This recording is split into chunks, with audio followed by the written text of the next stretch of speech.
नेपालगञ्जको कोरियनपुरमा जलेको अवस्थामा मृत भेटिन् सृजना बुढा मगर। युवतीको शरीरमा कसले र किन आगो लगायो भन्ने विषय अहिले पनि रहस्यकै रूपमा रहेको छ। प्राप्त जानकारी अनुसार हिजो राति करिब 11 बजे भएको उक्त घटनापछि उनको जलेको अवस्थामा शव फेला परेको हो। जिल्ला प्रहरी कार्यालयले घटनाको गम्भीरतापूर्वक अनुसन्धान सुरु गरिसकेको छ भने संलग्न व्यक्तिको खोजी कार्य तीव्र पारिएको जनाएको छ। राति 12 बजे अनि यहाँ अगाडिपट्टिका मान्छेले चाहिँ 11 बजे नै देख्यो भन्ने हुन्थ्यो। कति तिनी हामीलाई धेरै हल्ला भइसकेपछि यो लास तोरिसकेपछि ढाकिसकेपछि हामी आयौँ क्या। धेरै पछि बिउते हो थाहा पाएन पहिला।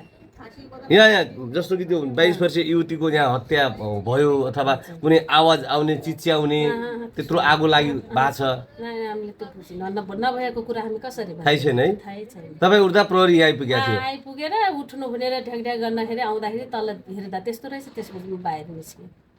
त्यस्तो जुन मृतक हुनुहुन्छ नि उहाँको शव कहाँ थियो? यही थियो तपाईँले देख्नु भएको थियो? हजुर देखेँ। कहाँ जलाएको थियो? जलेको मुख अनुहार देखेको थिएन, कपाल जले होइन, तल त्यो कपडाहरू जले।